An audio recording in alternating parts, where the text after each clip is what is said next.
ओम ज्ञानतिमिरन्दस्य ज्ञानञ्जनशलाकया चक्षुरुन्मिलितं तस्मै श्रीगुरवे नमः। श्रीचैतन्यमनोभीष्टं स्थापितं येन भूतले स्वयं रूपः कदा मह्यं ददाति स्वपदान्तिकम्। मन्देऽहं करोषि शिगुरुन् वैष्णवांश्च श्रीरूपं साग्रजातं सगुणारघुनाथं तं तापसजीवं साधयितं साधुतं परिजनसहितं कृष्णचैतन्यदेवं श्रीराधा कृष्णपादा सहगणा श्रीविशाखावितांश्च हे कृष्ण करुणा सिन्धो दीनबन्धो जगत्पते गोपेशा गोपिकान्ता राधाकान्ता नमोऽस्ते तप्त काञ्चन गौरङ्गी राधे वृन्दावनेश्वरि वृषभानुसुते देवी प्रणमामि हरिप्रिय कल्पतरुभ्यश्च कृपा सिन्धवैः च पतितानां पावनेभ्यो वैष्णवेभ्यो नमः। जय श्री कृष्ण चैतन्य प्रभु नित्यानंद श्री अद्वैत गदाधर शिवाचार्य गौर भक्तवृंद हरे Krishna Krishna Krishna Hare Hare Ram Ram Ram Hare Hare Hare Krishna. Welcome to this discussion on Bhagavad Gita as it is. We are in chapter 6 Dhyana Yoga. So we are in shloka number 8. Yeah, we are dealing in this Aruruksha to Aruda state. This is where we are dwelling. 6.8 shloka is a very interesting shloka. Therefore, it is necessary to understand those points nicely so that you can apply that in your day-to-day life. And it is also important that when you are preaching, you can explain this shloka also in nice way. Because jnana, vijnana, triptatma. It is knowledge which you acquire from your senses, and then you think, and then you take it to your heart. Sometimes in head it is not sufficient. You need to take it to your heart, feel that. Then only the science of self-realization gets really realized.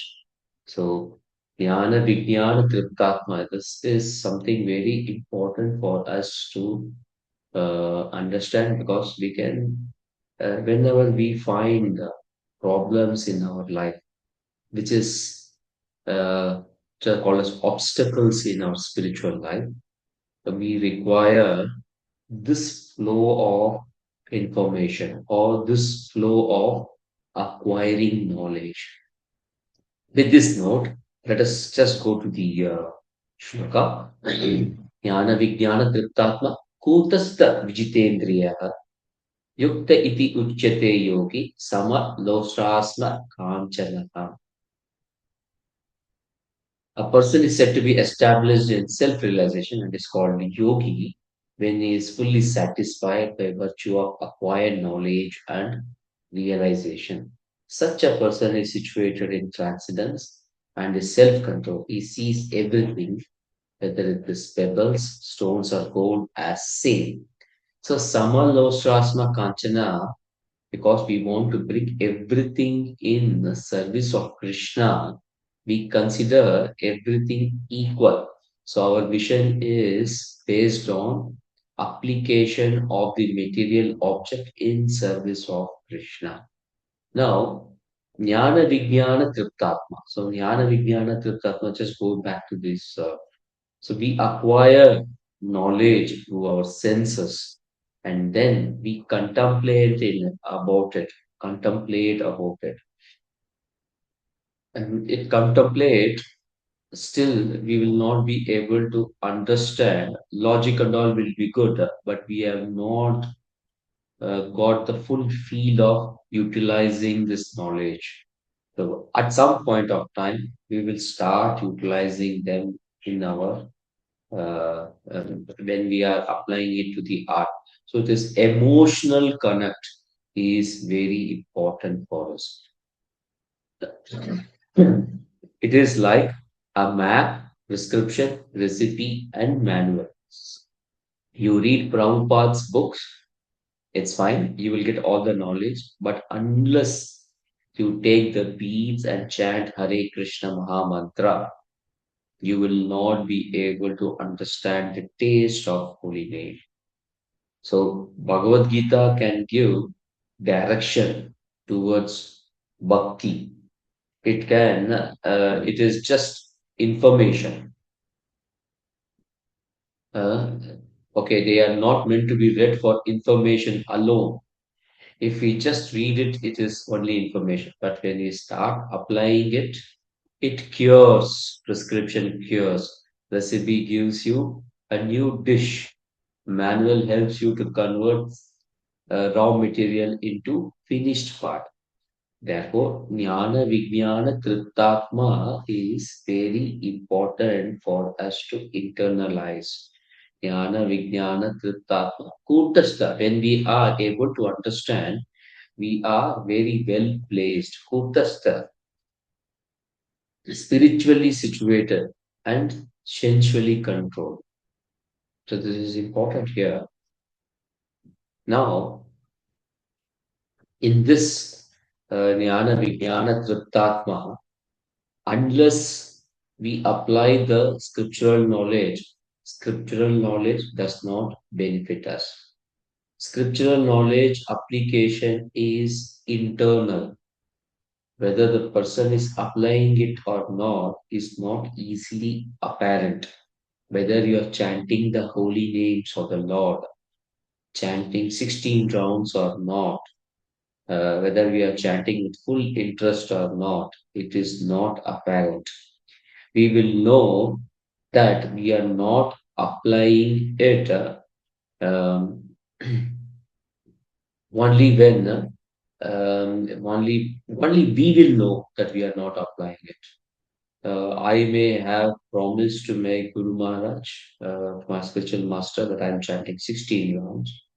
I am following the four regulative principles. Whether I am doing it or not, only I know. Nobody else knows. Um, Others may think that I am applying it. This will boost my false ego, and we will continue this practice of show bottle spiritual advancement. And we will not apply that in our day to day life. If we do that, then Krishna has given a term in Bhagavad Gita 3.6. Karmendriyani samyamya ya aste manasa smaran indriyarthan vimudatma mitya achara sa uchyate. Mitya achara means pretender, one who restrains the sense of action but whose mind dwells on sense objects certainly deludes himself and is called a pretender. Thus, we should internalize the scriptural knowledge by applying it in our life. This only will make us Ritatma. This only will make us fully satisfied. Now, what will prevent jnana to become vijnana? We are acquiring knowledge, but what is preventing it from becoming applied knowledge or a realized knowledge? What is preventing it? What is preventing it? So there is something which prevents us from using the map, which prevents us from following the prescription, which prevents us from following the recipe, following the manual. What is that? We can doubt whether the map is working or not working. We can doubt whether the doctor has given the prescription correctly or not, whether the recipe will work or not. We doubt. And manual, whether I follow this, whether I will be able to convert the raw material into finished product. So I can doubt. So there are two things. One is doubt, and other one is desire. Desires originate from the mind and they entrap karmis. Doubts originate from intelligence and they entrap jnanis. Therefore, Krishna is uh, telling in 8.7, Bhagavad Gita 8.7, he's telling, Tasmat sarveshu kaleshu ma anusmara yudhaya cha mai arpita mano buddhir ma evishyasi asamshaya. Mana means might, buddhi means intelligence. So, surrendering mind and intelligence to me.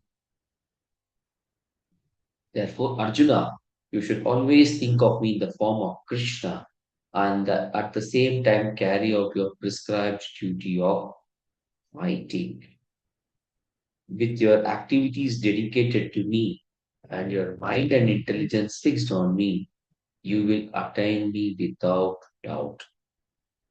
So, when we do our sadhana, we have to fix our mind on Krishna. Mind and intelligence are two faculties of the subtle body. So we have two bodies. One is uh, the gross body, other one is subtle body. Gross body is made up of air, water, ether, fire, earth, and Panchaputa. And subtle is by mind, ego, and intelligence. Therefore, wherever the subtle body goes, we also go to the same place. Mind goes, ego goes, intelligence also goes.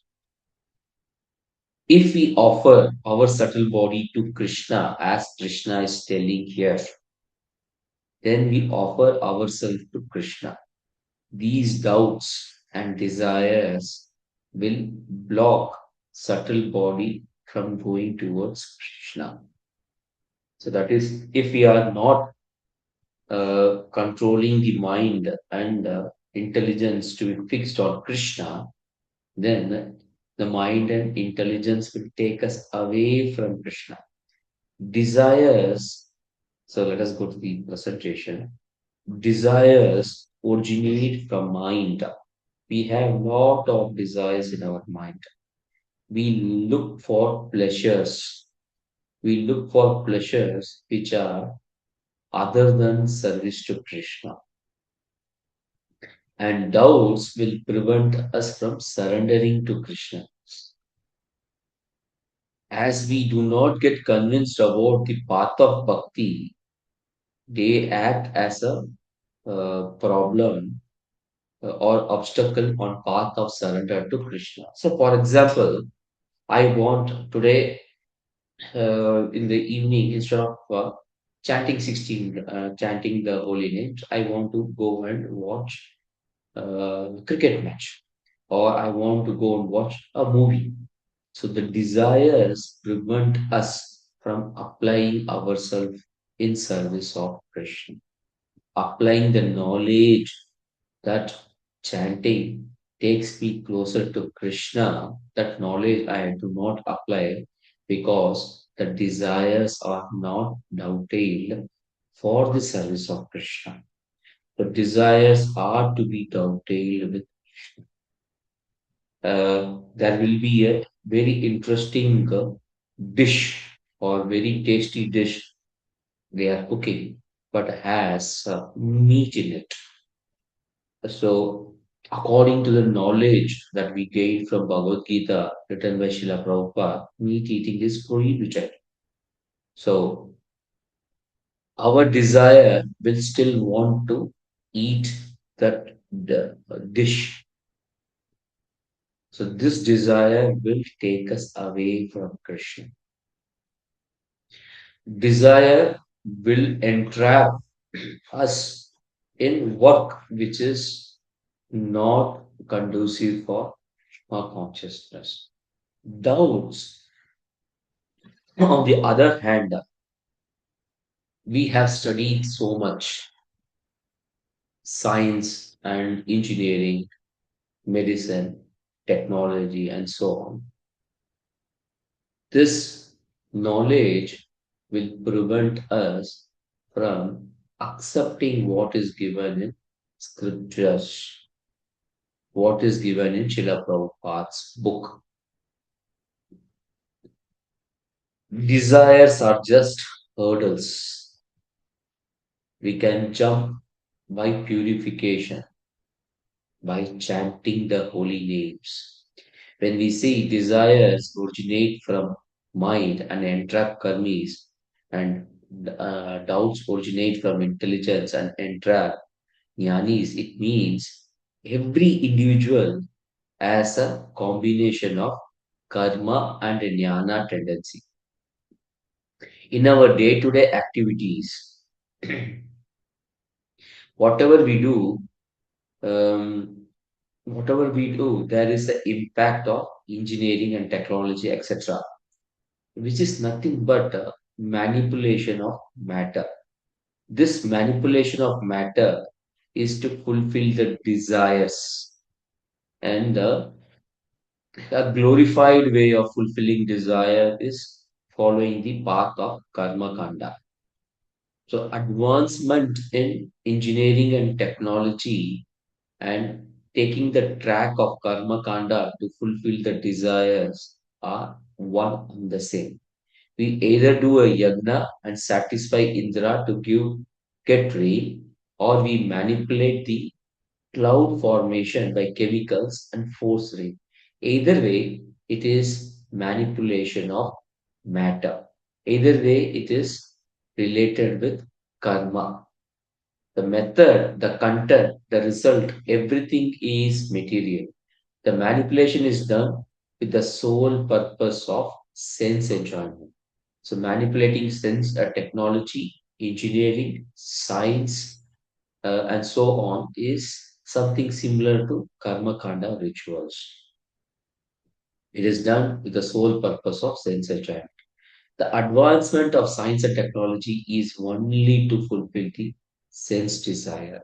Hence, it is work, it is karma. It is the work done to manipulate the material nature to fulfill desire. The most common to talk about here is porn industry, which is a sort of an entertainment industry. It uses the latest of technology to reach millions of people with the sole purpose of just sense gratification, gross sense gratification only. The industry focuses only on the most regressive and the lowest of desires from people's mind and then enact it. These desires take us away from Krishna. This desire is thus a blocker in our advancement in Krishna consciousness. This is so called advanced study uh, does not clarify our doubts but put us. So is this is a kind of bad desires. They are hurdles. How we can do? We can do this by purifying our desires. Yeah, purifying the desires. How we will purify? Purify by chanting the holy names. These desires take us away from Krishna. Chanting takes us closer to Krishna. Now, looking at the doubts, we do advanced study in material matter, but that does not clarify our doubts. It puts serious doubts about existence of God and reality beyond the material world. These doubts put us in a situation where we get drowned in the ocean of sense desire and illusory endeavor to fulfill them. Doubts are very dangerous because it is very difficult to convince someone who is doubtful. Krishna himself says it is very difficult to fulfill a doubtful soul. Both these doubts and desires are dangerous. Doubts are more dangerous. If our doubts are clear, we can mold and dovetail our desires towards Krishna. Otherwise, we are stuck in the cesspool of material desires driven by unclarified doubts. These doubts raise question in our mind, which makes us feel superior.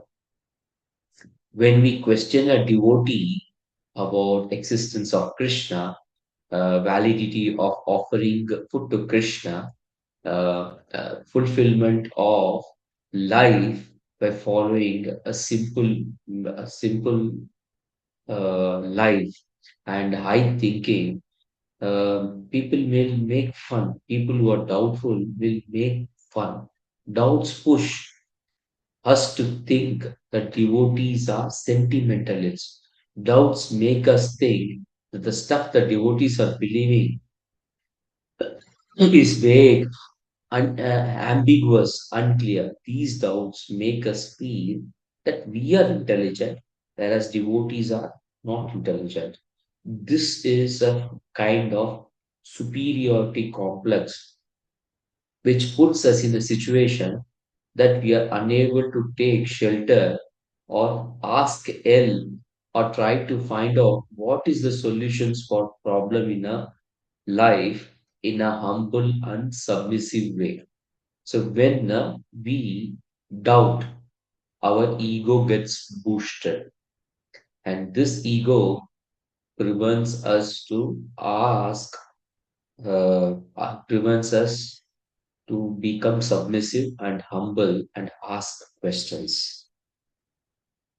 Therefore, doubts are very dangerous. We need to understand, in this context, we need to understand the mindset of Srila Prabhupada.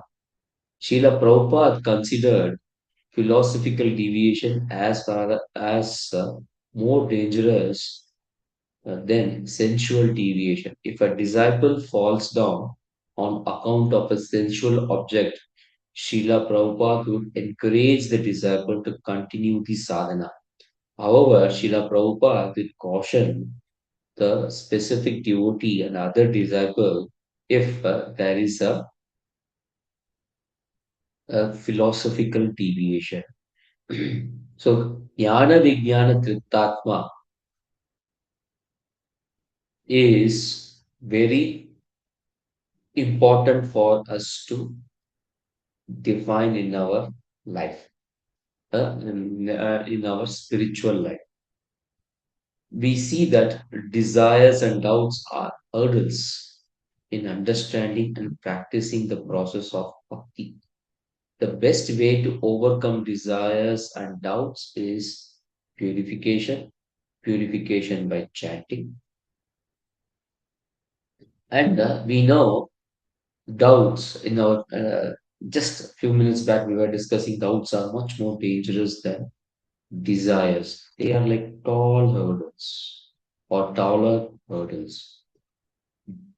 Therefore, we require just like this athlete is using a pole to jump and overcome the hurdle, leverage himself, gain leverage using the pole and jump over the hurdle.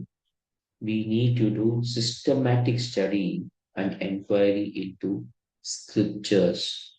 This will help us overcome our doubts. So, doubts will be there. Doubts should not boost our ego, but make us do a systematic study of Prabhupada's books. Doubts can be purified by chanting and systematic study into an inquiry into the scriptures. Some doubts can be kept in suspension. It is not possible to get all the doubts clear, but once we have preliminary understanding, we should just go ahead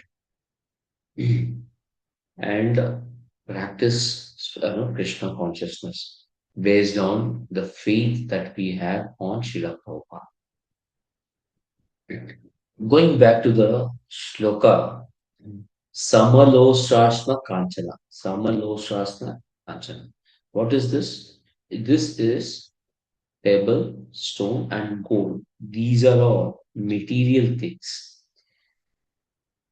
Krishna consciousness is bringing equal vision of material things, but there is one more dimension to it. It also helps us to understand the difference among the people, and it also gives us understanding how we can see people equally. Krishna gives in the next shloka this technique. Yeah. Shloka number 6.9. Suran Mitrari Udasina Madhyastha Dveshabandhushu Sadhusu Apicha Papeshu Samabuddhi Vishishyate. A person is considered still further advanced when he regards honest well-wishers, affectionate benefactors, the neutral, mediators, the envious, friends and enemies, the pious and the sinners, all with equal mind. And Prabhupada, as let's know, quote here, we see that word Suran is well-wisher. In shloka number 5.29, there is a word Suhridam. Bhoktaram yagna tapasam sarvaloka maheshwaram Suhridam sarvabhutana jnatva maham shanti vrachati. The connotation here is benefactor and the benefactor. A person in full consciousness of me, knowing me to be the ultimate beneficiary of all sacrifices and austerities, the supreme lord of all planets and demigods, and the benefactor and well-wisher of all living entities, attains peace from fans of material miseries. This person, which person? One who is well-wisher by nature, is advanced. In addition to material things, he considers people also equal. A person, this person is very well advanced if he is understanding the different types of people and treats them with equal might. Okay, he is very much advanced. These things generally the pebbles, stone, and gold. They are a inert thing. They don't act. People, on the other hand, are full of feelings.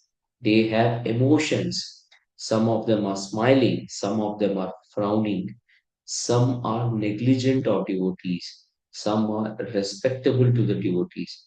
However, this person who is described here will treat them all equal. Now we need to understand how is this possible. If you see the shloka number 5.18, Vidya Vinaya Sampanne Brahmane Gavi Astini Sunicheva Swapakecha Pandita Samadarshinaha. So here also Samadarshinaha, equal vision is given. So there must be some difference between what is discussed in 6.9 and what is discussed in 5.18.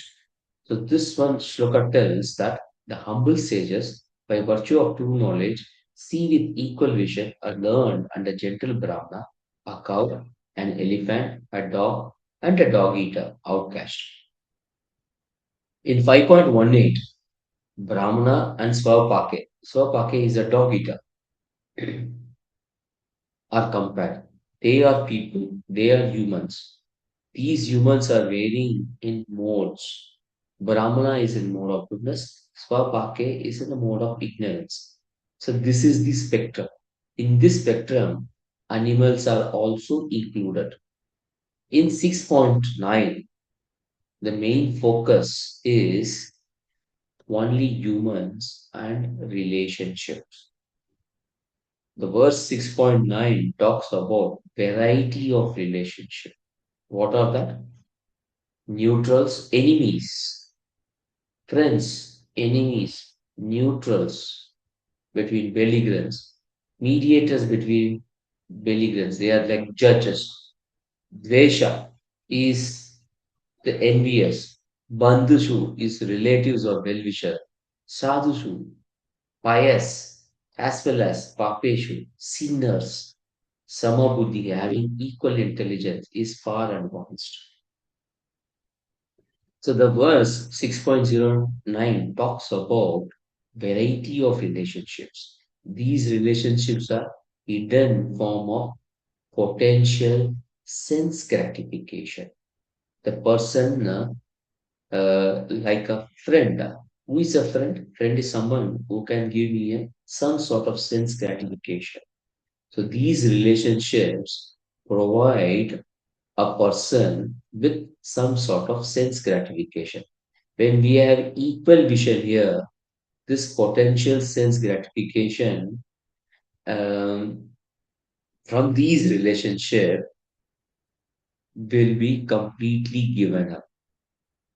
That means when I consider relationships only for Krishna consciousness, then only the ones which help me in Krishna consciousness will stay, others will get knocked off or given up. Therefore, this person gives up all unwanted relationship. When a person of a opposite sex is beautiful or handsome, we would like to possess or relate with them so that we can utilize them or use them for our sense gratification. In contrast to this, when a person is old, very aged, looks haggardly, ugly, then we will not even notice them. So there is no one ready to relate with such a ugly person. The reason is potential for sense gratification is available in one person, whereas it is not available in the other person. Or in a ugly person, the potential for sense gratification is zero. Thus, when we have reached a stage where we have given up all the material desires, now there must be a scale to understand whether we have given up the material desires or not. It is explained in shloka number 6.4. Yadahi nedriyarteshu na karmasva anusachyate sarva sankalpa sannyasi yoga sadachate. A man is said to be elevated in yoga when having renounced all material desires, he neither reacts for sense gratification nor engages in fruitive activities. So, this is a good base for us to understand whether the person is renounced or he is a sense gratificator. Okay, we'll stop here. I think whatever we have learned on shloka number 6.8 is very deep, and it gives a very good perspective of Krishna consciousness. It gives deep perspective of how we should handle our doubts and desires. So I request you to please uh, come with any questions. You can call me on WhatsApp and clarify if you have any questions of this. I'm very happy to help you on this. Thank you very much. Vanchakalpatarvyasya कृपासिन्धुभैरव पतितानां पावनेभ्यो वैष्णवेभ्यो नमो नमः। ग्रंथराज भगवद गीता की जय। जगत गुरु शिला प्रभुपाद की जय। बोल प्रेमानंदे प्रिय हरि हरे कृष्णा।